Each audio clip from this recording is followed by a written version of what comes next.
What if the moment your boss humiliated you in front of everyone was actually proof that they were afraid of you? I know that sounds backwards, because in that moment, you didn't feel powerful. You felt small, exposed, maybe even ashamed. But stay with me for the next few minutes, because by the end of this, you're never going to look at that moment the same way again.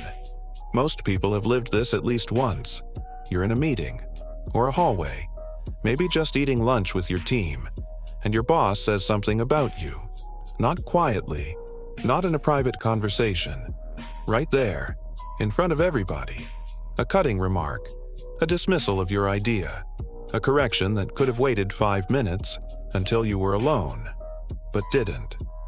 And the room either laughs nervously or goes completely silent, and you just sit there feeling something you can't even name. It's not quite embarrassment, not quite anger, it's somewhere in between, and it follows you home. That night you're lying there thinking, why? Why would someone do that? What did I do wrong? Is it me? Am I actually bad at this job? I want to answer that question today. And the answer is probably not what you're expecting. Here's the truth that nobody tells you. What happened in that room had almost nothing to do with your performance, and everything to do with the psychology of the person sitting above you. Publicly humiliating someone who works for you is a power move. Now, I'm not saying your boss sat down that morning and planned it out. Most of them didn't. But it is a power move in the purest psychological sense. It's a demonstration, and demonstrations always need an audience.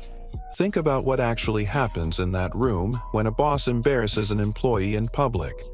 Every single person watching receives a message, and that message isn't about the employee being corrected. The message is about the boss. It says, I am the one who decides what's acceptable here. I am the one who can do this to someone and face zero consequences. I am the authority in this room. That's the function of public humiliation inside a hierarchy. It's not about correcting behavior. Private feedback corrects behavior. Decades of research confirm this. Public correction is about establishing dominance. It's about reminding everyone in that room exactly where they stand. Now, here's where it gets interesting. When you look at the bosses who do this most often, you find a pattern that might actually surprise you. It's almost never the most confident, most respected, most genuinely capable leaders who humiliate their people in public. It's always, almost without exception, the ones who feel threatened. Psychologists call this compensatory dominance. When someone in a position of power feels like their status is shaking, like they might not be respected, like they're losing control of their team or their results, they compensate. They perform dominance instead of earning it, because performing it is faster, because it requires no actual skill, because it sends an immediate signal without them having to prove anything. So, when your boss embarrassed you in that meeting, it wasn't because you did something that needed correcting in front of everyone. It's because something in their world was already shaking. Their numbers, their relationship with their own boss, their sense of control over the team, and putting you down in front of others was the fastest way to feel solid ground under their feet again. That moment was not a verdict on your value. It was a symptom of their instability. Read that again. It was a symptom of their instability. But here's the part most people never think about. Because if you pay attention, bosses who use public humiliation as a tool don't do it to everyone equally. They pick specific people, and those people almost always share certain things in common. First, they're usually the most visible ones in the room, the ones who ask questions, who contribute ideas, who get noticed by others. Here's the thing about being a high performer when your boss is insecure. Your success doesn't inspire them.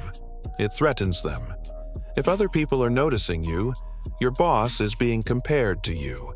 And comparison, for someone who already feels uncertain about their position, is dangerous. Second, they tend to target people they believe won't fight back. Not weak people, but conflict-avoidant people, professional people, the ones who will absorb the hit quietly and move on. These bosses have learned, consciously or not, exactly who will push back and who won't, and they choose accordingly every single time. And then there's the darkest version of this. Sometimes they target people they're genuinely jealous of, not people who are failing. People who remind them of something they wanted for themselves and never got. A younger employee with potential, someone more educated, someone the rest of the team actually likes. Jealousy wearing the mask of authority is one of the most common dynamics in any workplace, and almost nobody talks about it. So, what do you actually do with all of this? Because understanding the psychology is one thing, but you still have to go back to that office tomorrow. First thing, stop internalizing it. Every time you replay that moment and ask yourself what you did wrong, you are giving a frightened, insecure person more power over you than they deserve. You are treating their opinion as if it were objective truth.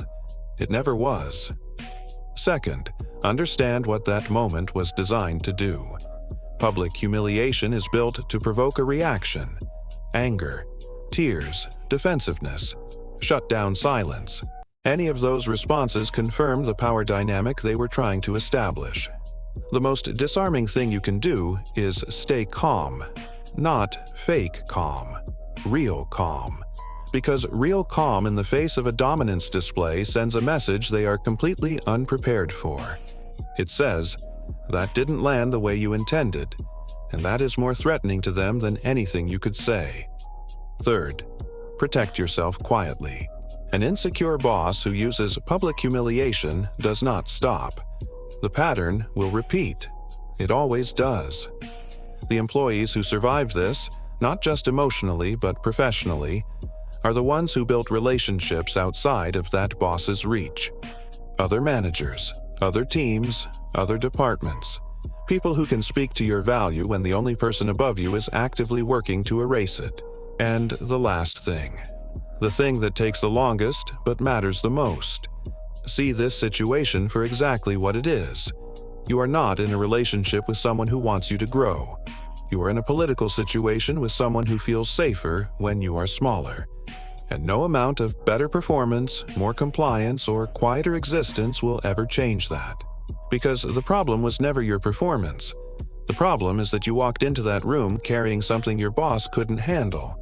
And that says everything about them. And absolutely nothing about you.